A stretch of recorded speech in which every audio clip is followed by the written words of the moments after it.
Welcome, IT changemakers, to the DEX Show with Tim Flower and Tom McGraw. Let's get into it. Hello, everybody. You know what it is. It's the DEX show within a show. It's Reality Bytes. And it is an extra special episode because it is one of those episodes where we unveil, where we launch, where we announce, where we investigate and analyze a brand new Next Think report. This one is a two-part report called IT's New Mandate, the Science of Productivity. That's the name for both of them together, listeners. Part one, which we're going to be looking at today, came out just last week. It's called Transformation, Driving Adoption, Productivity, and Change in the AI Era. The report is based on exclusive survey data by our partners, our regular collaborators, I should say, Vanson Bourne.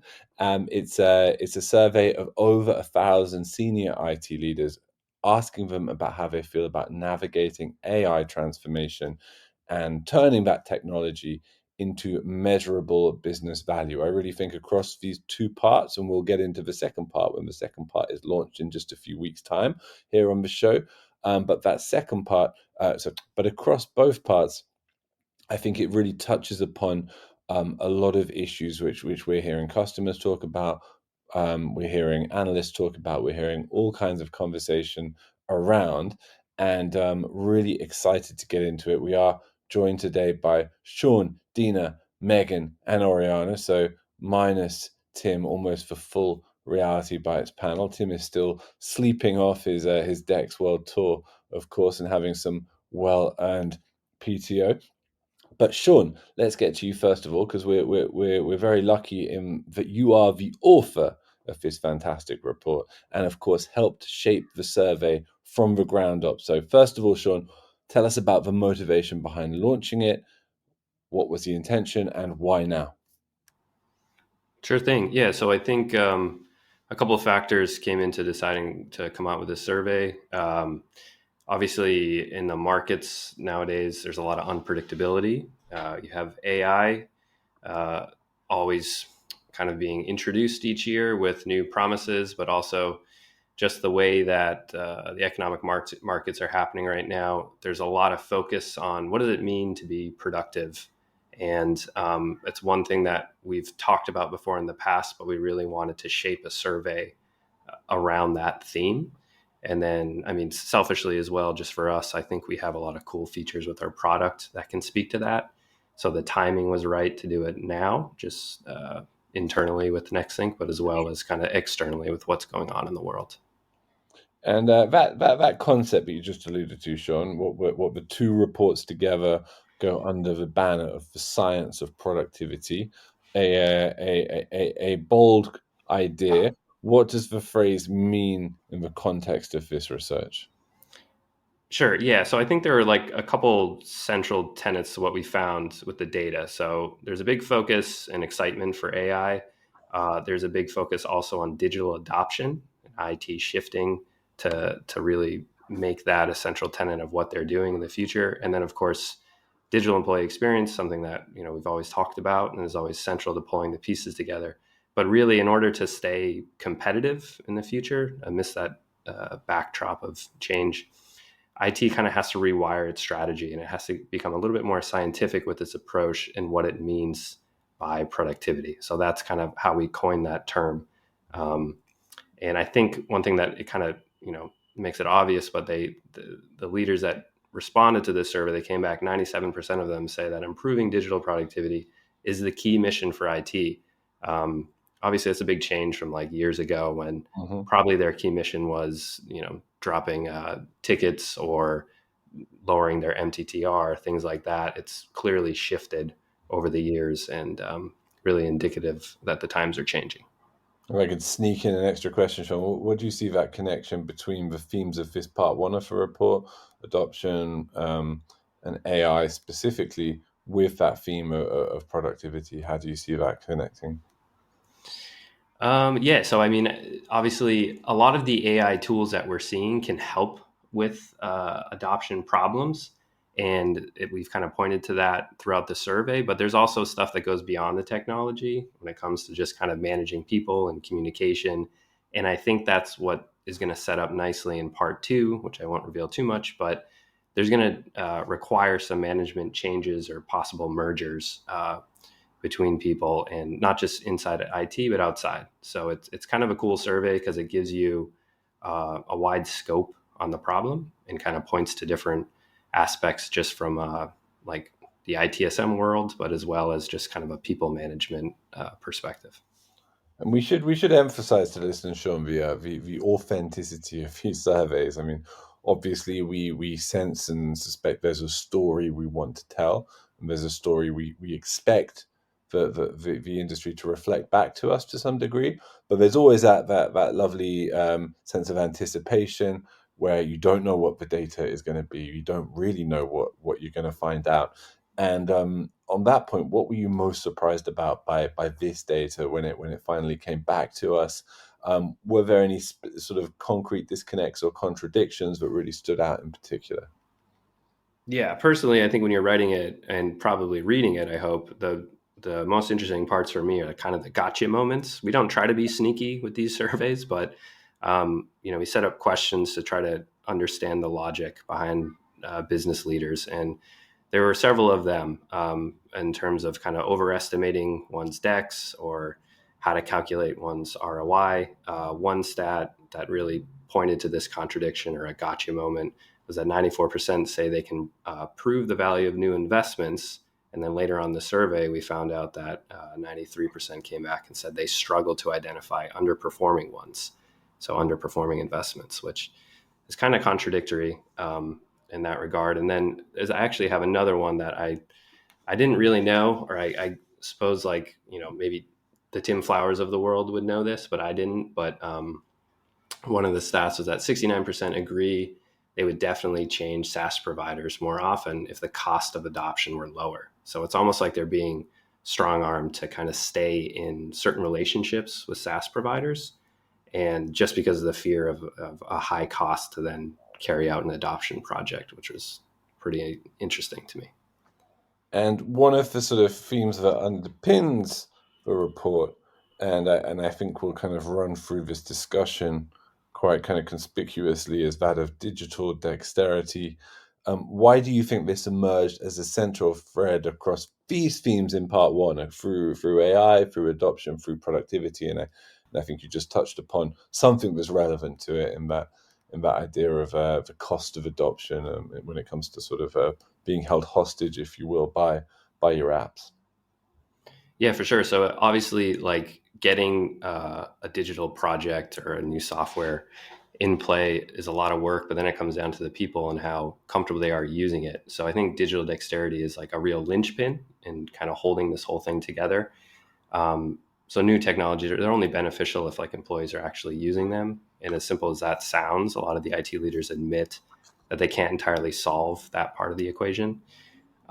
So there's a big emphasis on that and focus. 95% agree that that's a big part of success to the organization, but only 47% came back and said that their workforce today is ready to adopt digital tools at scale.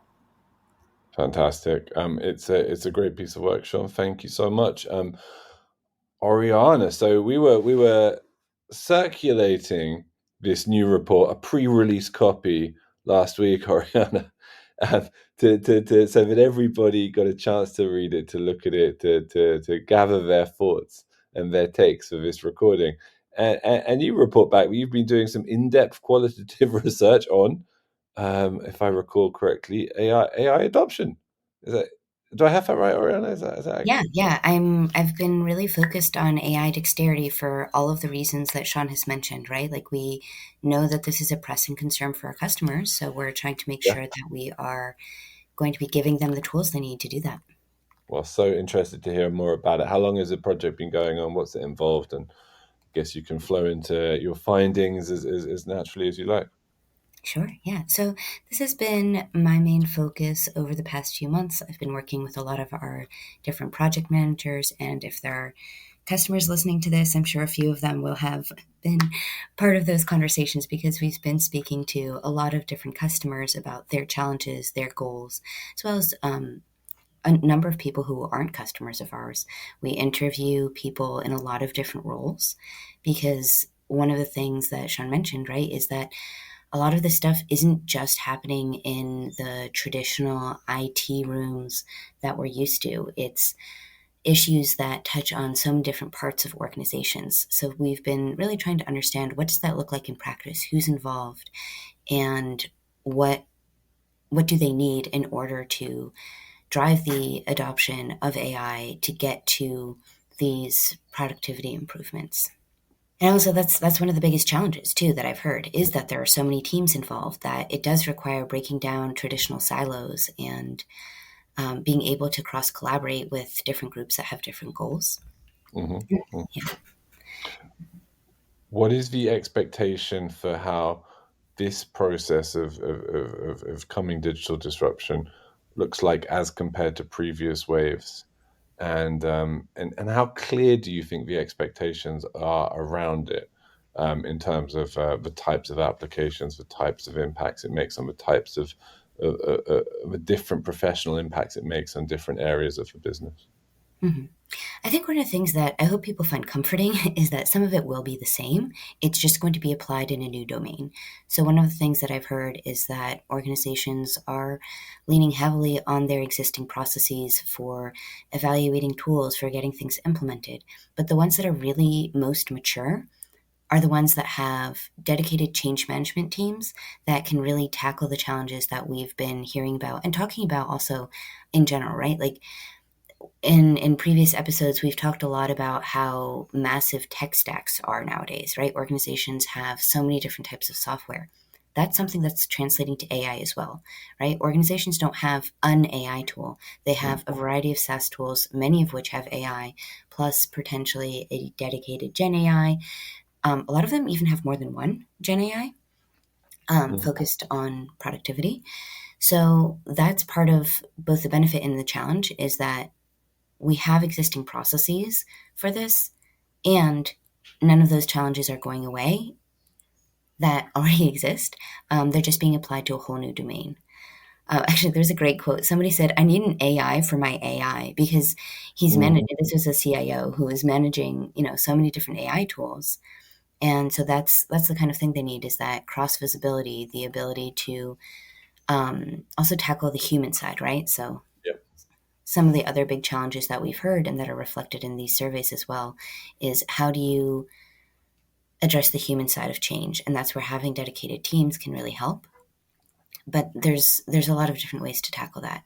Some of them are building AI to be more human-centric, helping people upskill. That's a perennial topic. But also understanding and addressing people's reservations and fears around AI. I think that part is really unique, because it is culturally a very novel concept. Yes. And a lot of the people I've spoke to are trying to figure out, how do we understand what prevents people from adopting, not just from a technical perspective, but from a human perspective? Because people can have the right tools, but if they don't use them, you're not going to get that value improvement. Totally. And Oriana, 94% in the survey believe that their business's success over the next 3 years does depend upon its ability as a business to adapt to and to ultimately use AI technologies effectively. This is a qualitative difference in the impact of this particular form of technology. You couldn't have said, I would suggest, the same thing about Teams or about Out. Do you know what I'm saying? Like, communication tools which help the business run a bit more smoothly are different to tools which will help the business compete. And I wonder if you have a view on what this means for IT. Yeah. So I would say one of the great things about having conversations with people, and one of the reasons why we always use a combination of surveys and interviews, right? That's why we do this kind of research in parallel, is that there are certain nuances that are harder for people to, I think, talk about in a way that it's hard to put it in a business pitch, right? So one of the things that I keep hearing in conversations is, there's a lot of hype around AI, and we don't want to be left behind. But there's often a lack of clarity in, how do we actually get to value? How do we get beyond, oh, this is a neat little productivity improvement to actual value impacts. Because I think in a lot of organizations, it is currently a little bit like Teams, right? It just makes your life a little bit smoother, Sure. improves convenience. So how do we channel that into making sure that we are really getting these big value improvements? And how do we sort through hype, which is very real, and not get left behind, right? So finding that balance, threading the path between big claims and not missing out on big improvements. Absolutely. And I mean, look, we've a digital employee experience show. We've got a certain biased perspective, but it is easy to see how in that dynamic that you describe, whereby organizations want to be judicious about their investment. They don't want to jump too soon. They don't want to be too slow either. The kind of visibility that DEX offers becomes potentially a quite kind of significant tool for IT teams. I always expect nothing but complete honesty and objectivity from you. However, Oriana, do you think that's the case? To what extent would you agree that this is so? And maybe how does DEX have to evolve to really deliver full value in this area in the next few years?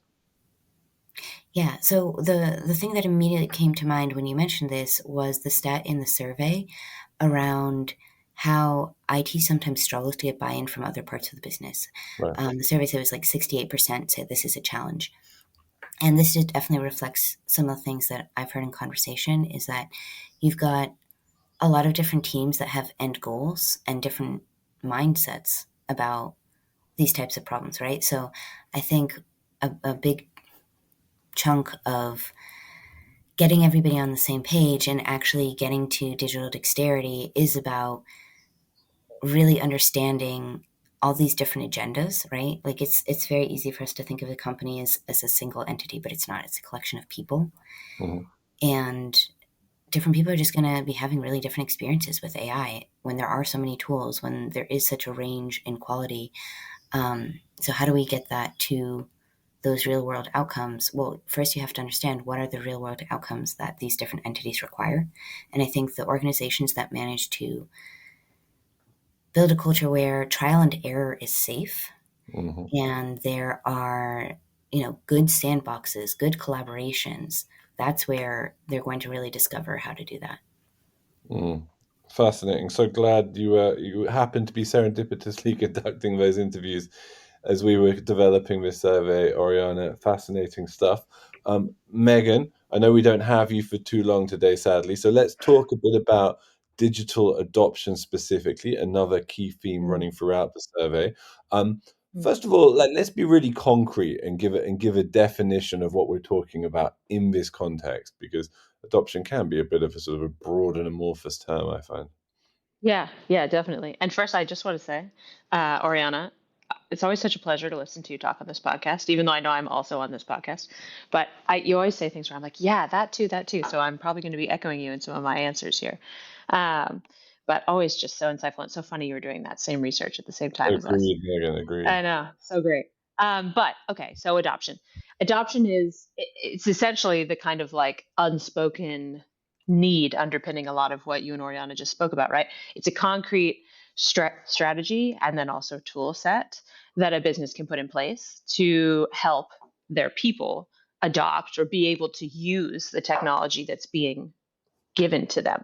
So it's one thing to just kind of, put in place a new technology. Maybe you host a Zoom webinar for everyone where you run through what the tool can do, and then you say, have at it, right? That's not going to get everybody using the tool. That's going to cause a lot of problems. People are going to have challenges. They're going to run into roadblocks. They're not going to know how to use the tools. They're going to slow down. And over time, like your business productivity is going to slow down. So adoption is taking a more proactive approach, whether it's through strategy or tool set, to put the tools in front of your people and the training in front of your people so that they can use the technology you're providing to them kind of as soon as possible. And I think maybe some of the echoes between your points and Oriana's will come out here. But the report does make clear there's a connection between adoption, support, and successful AI rollouts. And Oriana enumerated a number of reasons that AI rollouts present certain kind of innate kind of cultural adoption challenges to people. Yeah. What stood out to you in the report, and what are your thoughts on this? Yeah. So there's a big one, right? The 96% say digital adoption support, it needs a boost to help employees adapt to AI. And one thing that Oriana said that I was like, oh yeah, I hadn't concretely thought about that, but it was absolutely correct. Sometimes I think when we're having conversations about AI, or maybe non-technical people, we're just thinking we're talking about the chat GPTs, right? The co-pilots. But there's AI in everything now. Every tool you open up is like, hey, do you want to use my AI thing? And I think you have to remember also, like Oriana was saying, the human behind it. Some people in your workplace are going to feel very excited about all this new AI being put in front of them. And every time a piece of software says, hey, do you want to try our new AI co-pilot? They're going to say, yeah. And they're going to start interacting with it right away. And they're going to figure out how it helps them move through their day more quickly. But then you're also going to have the people who are resistant to it, who are, whether it's, the fear, oh, AI is going to take my job, or simply, they were the last person to get an iPhone, and that they're also going to be the last person to use AI, right? Like, there's just some people who don't adapt to new technology quickly, and those people are going to need a different strategy and a different approach to get them to start employing AI and understanding the ways in which AI is going to help them, do their job more quickly and more easily. So I think that's where that digital adoption support needs a boost, right? You not only need more or maybe new approaches to digital adoption support, because AI is a new tool, a new functionality, but you need to be able to do that more personalized approach at scale if you want to have AI sort of impacting the productivity of all teams across your business. And across the business, where do you see organizations typically falling short when it comes to adoption? Tooling, timing, training, all of the above? I think it comes back to that personalized approach. I think a lot of times organizations may take a one size fits all approach to adoption, or they rely on the documentation and the training that sort of comes with the tools that they're onboarding. But 61% of IT, we found this in the survey too, say that there are just too many users for them to support adoption adequately. So that's that personalization at scale, right? If you feel that you have too many people to support, it means there's too many unique needs and you can't sort of adapt to them and to what they need. But actually, if you can have the right tool in place that can add on to the adoption that comes with the tools that you're putting in place, I think you can create those sort of slightly more personalized experiences where you could put tool tips in place for your employees to use. You could have a pop-up window that shares documentation that they might need in that moment.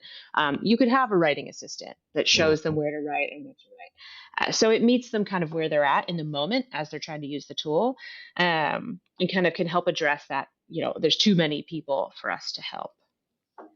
Here's a classic chicken or egg question for you, Megan. Do you Uh-huh. think adoption builds digital dexterity over time, or is dexterity a prerequisite for good adoption? I have a strong feeling on this one, and I hope it will make. If there's anyone listening to this, which probably not, I think our audience are very technical people, but if there's anyone in the audience who's like, I don't feel like I have good digital dexterity, I find new tools difficult to use. Yeah. I don't think you're a lost cause. I think that good adoption builds digital dexterity over time. But I think that the emphasis on that is good adoption, right? Is it a thoughtful adoption strategy, one that comes from a cross-functional team, also what Oriana was saying earlier, where you communicate with the business owner of the application. You communicate with different user groups to understand their needs, and you provide the tools, the tool tips, the guides, whatever it is, however people want to learn, to give them the tools so they can feel confident using the technology given to them. I think that the human brain is a beautiful, beautiful thing, and it's far more plastic than we realize, no matter how old we get. So we all have the ability to learn how to use the software supplied to us. We just need someone to teach us in the way that makes sense to us. Beautifully said. Thank you so much, Megan. And last but certainly not least, it's our resident AI seer, Dina. Dina, 96% of the surveyed agreed that AI will significantly transform how their business operates within 3 years. The report stipulates that we could be on the verge of the most intense period of digital transformation ever seen. We've heard from Oriana on this side from her interviews, but from your experience working with digital workplace teams, does this feel true? Absolutely. We're seeing a real shift here. AI isn't just another wave of change this time, it's reshaping the way work happens. And IT teams are no longer just supporting the systems, they're really redesigning experiences. So they are doing their best that, like you said, 96% are enhancing the digital adoption support. And they understand that it's very essential to help all employees to actually adapt to AI, which reflects in real life what we're facing on the ground. Transformation is accelerating super fast, and it's deeper and more strategic than ever before. So totally agree with that.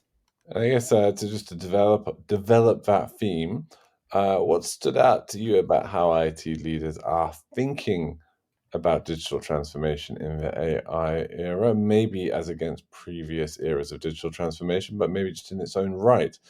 Is it distinct from previous waves, however? Correct. It's very different because this time IT isn't just reacting, which finally they are leading. They're focused on business value, not just the implementation or just plug and play of the applications or systems in place. And 94% believe that their success over the next 3 years depends on the adaptability or the ability to use AI technologies effectively. They're thinking about user experience, they're thinking about adoption and ROI differently than they used to be in the past. And there's a huge emphasis on AI's role in productivity, and IT leaders are becoming real partners in driving the business growth instead of just being reactive and cost center as it used to be perceived in the past. Excellent. And your view on how digital dexterity factors into this transformation process, the degree to which it is or is not a critical success factor? It's 100%. AI is only as powerful as the people behind it who are using it, right? So that's why, like earlier mentioned, 96% they really believe that improving digital adoption is important for the digital dexterity. And helping employees become more confident and adaptable with technology is the anchor, like Sean and Oriana highlighted earlier. Without it, even the best AI tools are going to fall flat, right? So we need to first look at the people behind the technology and people who are behind AIs. Amazing. And I think that as everybody here who talks to people out there in the digital workplace can attest to, these are big preoccupations at the moment.